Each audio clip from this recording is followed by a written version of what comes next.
Hello students, YouTube के channel management with DP Singh में आज अपने बीकॉम पार्ट थर्ड के पेपर फर्स्ट इंश्योरेंस में री इंश्योरेंस पुनर्बीमा पर चर्चा करेंगे। इसे समझने का प्रयास करेंगे।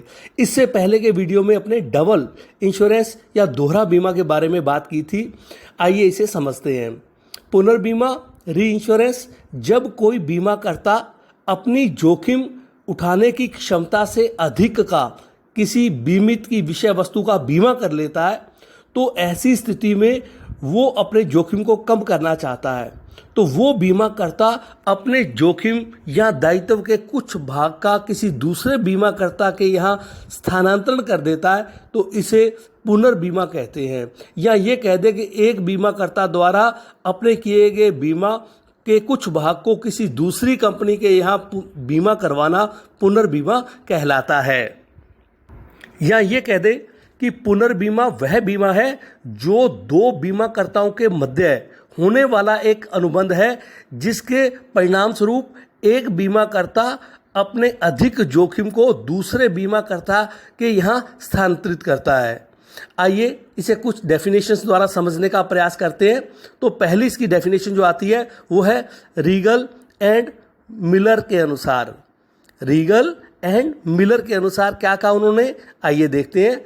उनके अनुसार क्या है, किसी बीमा कंपनी द्वारा अपनी जोखिम के एक भाग को, किसी बीमा कंपनी द्वारा अपनी जोखिम के एक भाग को दूसरी कंपनी को हस्तांतरित करना पुनर्बीमा कहलाता है। दूसरी डेफिनेशन अपने देखते हैं, फेडरेशन ऑफ इंश्योरेंस इंस्टीट्यूट। तो इसमें क्या बताया उन्होंने, देखिए इसमें एक नई बात को स्पष्ट किया है कि पुनर्बीमा वह व्यवसाय है जिसमें बीमा करता जिसने किसी बीमित का बीमा कर लिया है, उसकी जोखिम के एक भाग को दूसरे बीमाकर्ता के यहाँ स्थानांतरित करता है, ताकि कि जोखिम पर उसके उत्पन्न होने वाले दायित्व उसके वित्तीय साधनों के अनुरूप रह सके। तो इसे समझिए दोबारा, इसमें नई बात जो आई है कि ये तो बात स्पष्ट हो गई कि एक बीमाकर्ता अपने जोखिम को दूसरे बीमाकर्ता के यहाँ स्थानांतरित करता है, जैसा पहले डेफिनेशन देखा इसमें। लेकिन इसमें जो नई बात है वो क्या, कि वो क्यों करता है, उसका कारण क्या है कि वो जोखिम पर अपना जो दायित्व है उसको अपने वित्तीय साधन जो है उसके अनुरूप रहे। इस कारण से वो क्या करता है, या दूसरा कारण अपने जोखिम को कम करना हो सकता है। इस कारण से एक बीमाकर्ता दूसरे बीमाकर्ता के यहाँ अपने द्वारा उठाए गए जोखिम को कम करने का प्रयास करता है। इसे अपने पुनर्बीमा कहते हैं।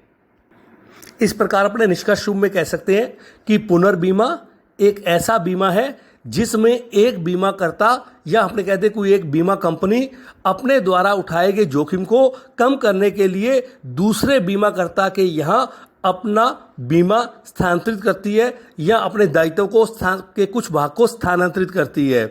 इसमें पुनर्बीमा करने वाले को अपने री इंश्योरर, पुनर्बीमा करता अर्थात जिस बीमा कंपनी ने पहली ने दूसरी से बीमा करवाया है, तो अपने क्या करेंगे कि जो दूसरी कंपनी है उसको अपने री इंश्योरर, पुनः बीमा करता, और पहले वाली कंपनी को अपने प्रिंसिपल इंश्योरर, मूल बीमा करता कहेंगे।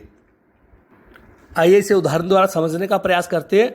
मान लीजिए एक एक्स बीमा कंपनी है, उसके पास ए कंपनी अपना कारखाने का बीमा करवाने के लिए जाती है और वो 10 करोड़ का बीमा करवाना चाहती है। लेकिन जो एक्स कंपनी है उसकी बीमा करने की क्षमता 5 करोड़ तक की है। तो उसके सामने दो विकल्प है, या तो वो उसको मना कर दे और या वो उसका 10 करोड़ का बीमा कर ले। तो ऐसी स्थिति में हम देखते हैं कि मान लो उस एक्स कंपनी ने बीमा करने का निर्णय ले लिया और 10 करोड़ का उसका बीमा कर लिया, जबकि वो कंपनी जानती है उसकी वित्तीय क्षमताओं के अनुसार वो 5 करोड़ तक ही बीमा कर सकती है, जोखिम उठा सकती है। लेकिन उसने बीमा कर लिया। ऐसी स्थिति में वो क्या करती है कि दूसरे विकल्प के रूप में अपने 5 करोड़ का जो अधिक का बीमा किया है, इसे किसी दूसरी कंपनी के यहाँ पुनर्बीमा या दोबारा बीमा करवा लेती है, उससे बीमा प्राप्त कर लेती है। तो इसको अपने पुनर्बीमा कहते हैं। आइए स्टूडेंट्स, इसकी जो पुनर्बीमा है इसकी कुछ प्रमुख बातों को अपने पॉइंट्स में समझने का प्रयास करते हैं। पहली बात हमने क्या देखी इसमें, कि दो बीमाकर्ताओं के बीच में होने वाला ये बीमा है। दो बीमाकर्ताओं के बीच में, इंश्योरर के बीच में होने वाला बीमा है, जिसमें हमने ये पहले वाले अपने जो बीमा करता है उसको प्रिंसिपल इंश्योरर कहा, और जिसने दूसरी यहाँ कंपनी का बीमा कराया उसे अपने री इंश्योरर कहा। दूसरा मेन पॉइंट क्या है, क्षमता से अधिक का जोखिम दूसरी कंपनी पर डाला जाता है। दूसरा इसका प्रमुख पॉइंट कि एक बीमाकर्ता अपनी क्षमता से अधिक का जोखिम दूसरी पर स्थानांतरित करता है। तीसरी बात, क्षतिपूर्ति बीमा अनुबंध की श्रेणी में आता है। जैसे मैंने पहले आपको बताया कि अंशदान का सिद्धांत, क्षतिपूर्ति का सिद्धांत इस पर लागू होता है। इसके साथ साथ बीमा के सामान्य सिद्धांत भी इस पर लागू होते हैं। और इसके साथ साथ प्रमुख बात क्या है कि बीमाकर्ता, जो मूल बीमाकर्ता है, वो अपने दायित्वों के लिए पुनर्बीमाकर्ता जो है इसके लिए वो वैधानिक रूप से उत्तरदायी ठहरा सकता है। इसी प्रकार जो बीमित व्यक्ति है जिसका पहले मूल बीमाकर्ता ने बीमा किया था, उसका पुनर्बीमाकर्ता जिसको अपने री इंश्योरर कहा था, उससे कोई संबंध नहीं होता। दोबारा समझिए इस बात को कि वास्तव में जिस व्यक्ति ने बीमा करवाया था, बीमित था, उसका संबंध क्या होता है, जिससे उसने बीमा करवाया उसके साथ है, जिसको हमने प्रिंसिपल इंश्योरर कहा है, मूल बीमाकर्ता कहा है। और वो मूल बीमाकर्ता आगे दोबारा कंपनी से बीमा करवा रहा है उसका और बीमित का, जो जिसको हमने री इंश्योरर कहा था, पुनर्बीमाकर्ता कहा था, उसका और बीमित का कोई आपस में प्रत्यक्ष संबंध नहीं होता। और इसके साथ साथ ये पॉइंट भी है कि मूल बीमाकर्ता अपने द्वारा जो राशि बीमा की करवाई गई है वो प्राप्त कर सकता है अपनी बीमा कंपनी से जिससे उसने बीमा करवाया है। तो पुनर्बीमा सभी प्रकार के बीमों पर, मतलब कोई कंपनी बीमा कर लेती है, किसी प्रकार का भी बीमा, उसकी कैसी भी नेचर हो, उसका पुनर्बीमा करवाया जा सकता है दूसरी कंपनियों में, चाहे वो किसी प्रकार के भी बीमे की क्वालिटी हो, टाइप्स हो, तो वो करवाया जा सकता है। आइए स्टूडेंट्स, अब पुनर्बीमा के लाभ को समझने का प्रयास करते हैं। एडवांटेजेस ऑफ री इंश्योरेंस। तो इसमें देखिए पहला आता है सुरक्षा, कि पुनर्बीमा का सर्वप्रथम लाभ क्या है कि इसमें बीमाकर्ता, जिसने फर्स्ट बीमाकर्ता जो है जिसने बीमा किया है, वो अपनी जोखिमों को बांटकर अपने आप को सुरक्षित कर लेता है। इसी प्रकार दूसरा इसमें है, वो अपनी क्या करता है, क्षमता में वृद्धि कर लेता है। अर्थात बीमा जो करता था, जिसने बीमा किया था, वो अपनी हानि को ट्रांसफर करके अपनी क्षमता में वृद्धि कर लेता है। अर्थात वो अधिक ग्राहकों का बीमा कर सकता है और उनके साथ व्यवहार कर सकता है। इसी प्रकार थर्ड आता है अनिश्चितता को कम करना। वो क्या करता है, अपनी अनिश्चितताओं को कम कर सकता है। यदि वो अधिक जोखिम उठा लेता है, अधिक बीमा कर लेता है, तो वो उसको स्थानांतरित करके अपनी अनिश्चितता को कम कर सकता है। इसी प्रकार बीमा व्यवसाय अगर बंद हो जाता है, मान लो किसी स्थिति में बंद करने की स्थिति आ जाती है, तो वो अपने बीमा को स्थानांतरित करके, पुनर्बीमा करके वो अपने व्यवसाय को बंद कर सकता है। इसी प्रकार दिवालियापन की स्थिति में भी पुनर्बीमा का लाभ प्राप्त होता है और लाभों में स्थिरता बनी रहती है। कोई कंपनी एक सीमा तक अपने लाभ को बनाए रखना चाहती है तो इसके लिए वो पुनर्बीमा का सहारा लेती है।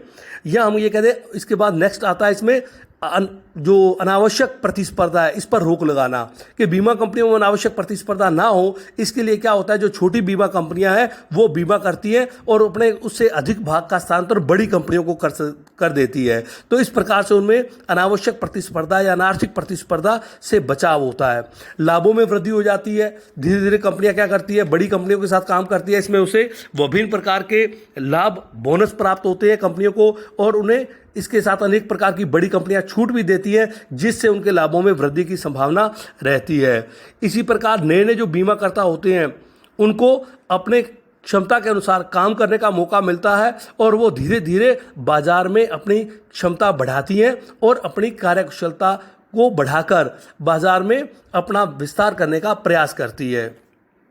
और पुनर्बीमा के कारण से बीमित को भी लाभ प्राप्त होते हैं, चाहे वो अप्रत्यक्ष तौर पर होते हैं, वो अधिक सुरक्षित हो जाता है।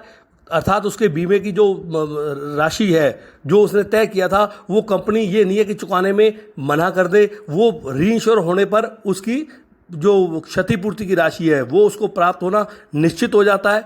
इसी प्रकार बीमाकर्ता की जो एक संपूर्ण अपने कह दें सुविधा है वो उसे इसके अंतर्गत प्राप्त हो जाती है, क्योंकि वो पुनर्बीमाकर्ता के यहाँ उसका बीमा हो गया, तो इसके साथ साथ जो फर्स्ट बीमा करता है वो उसे अनेक प्रकार की सुविधाएं वो देने में सफल होता है, सक्षम होता है। तो अंतिम रूप से ये कह दे कि कई बार बीमाकर्ता लाभ कमाने के कारण से अधिक का बीमा कर लेते हैं, लेकिन बाद में वो देखते हैं कि वास्तव में हमने अपनी वित्तीय साधनों से अधिक का बीमा किया है, जोखिम उठाया है, तो वो उसको रीबैलेंस करते हैं, अर्थात पुनर्बीमा करवाने से वो अपनी वित्तीय क्षमता के अनुसार अपने जोखिम को बैलेंस कर लेते हैं। तो ये था स्टूडेंट्स री इंश्योरेंस। अब अपने मोटे तौर पर देखते हैं distinctions between double insurance and re insurance. दोहरा बीमा और पुनर्बीमा में क्या अंतर है, इसको समझने का प्रयास करते हैं। देखिए, दोहरा बीमा मैंने आपको जैसे इससे पहले के वीडियो में बताया था, उसमें क्या होता है, एक बीमित व्यक्ति क्या करता है, कई कंपनियों से या एक से अधिक बीमाकर्ताओं से बीमा पत्र क्रय कर लेता है अपने प्रीमियम का भुगतान करके। लेकिन पुनर्बीमा में क्या होता है, बीमाकर्ता अन्य बीमाकर्ता गया, यहाँ बीमित नहीं है, यहाँ बीमाकर्ता जिस कंपनी ने फर्स्ट बीमा किया है वो अपने दायित्वों को कम करने के लिए दूसरी बीमा कंपनी के यहाँ अपने दायित्वों का कुछ भाग का स्थानांतरित करती है। इसी प्रकार दोहरा बीमा में क्या होता है, प्रत्येक बीमाकर्ता से बीमित का प्रत्यक्ष संबंध होता है। मान लो एक बीमाकर्ता ने कई कंपनियों से बीमा करवाया है तो बीमाकर्ता और बीमित का प्रत्यक्ष संबंध होता है, जबकि पुनर्बीमा में बीमित व्यक्ति का जिससे पुनर्बीमा करवाया गया है उस कंपनी से किसी प्रकार का कोई संबंध नहीं होता। किसका संबंध होता है, जो फर्स्ट बीमाकर्ता कंपनी थी उसका और री इंश्योरेंस करने वाली कंपनी का संबंध रहता है, बीमित का इसमें कोई संबंध नहीं रहता। इसी प्रकार हम कहते हैं दोहरा बीमा के अंतर्गत प्रत्येक व्यक्ति बीमाकर्ता से अपनी क्षति की राशि मांग सकता है, किंतु वह अपनी वास्तविक क्षति से अधिक की राशि नहीं ले सकता।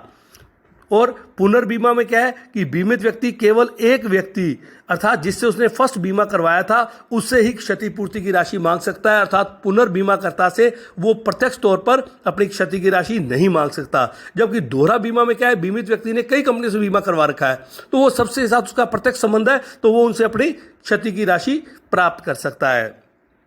इसी प्रकार दोहरा बीमा में क्या है, बीमित व्यक्ति ने कई बीमा कंपनियों से बीमा प्राप्त किया है तो वो सभी बीमा कंपनियों को एक या एक से अधिक जिससे उसने प्राप्त किया है वो क्या है, उनको अपने प्रीमियम का भुगतान करता है, अंशदान करता है। जबकि पुनर्बीमा में वो केवल अपने मूल बीमाकर्ता को अपने प्रीमियम का विषय वस्तु के संबंध में जो उसने बीमा पत्र प्राप्त किया है उसका भुगतान करता है। जो पुनर्बीमा करवाया है, जो फर्स्ट प्रिंसिपल कंपनी ने पुनर्बीमा किसी दूसरी कंपनी से करवाया है, उसको किसी प्रकार का भुगतान बीमित नहीं करता। दोहरा बीमा में बीमित को बीमे की पूरी जानकारी रहती है क्योंकि वो खुद करवाता है कई कंपनियों से बीमा, जबकि पुनर्बीमाकर्ता में बीमित व्यक्ति को अपने बीमे की आगे दायित्व की राशि स्थानांतरित करती गई है किसी दूसरी कंपनी को, इसकी जानकारी नहीं रहती।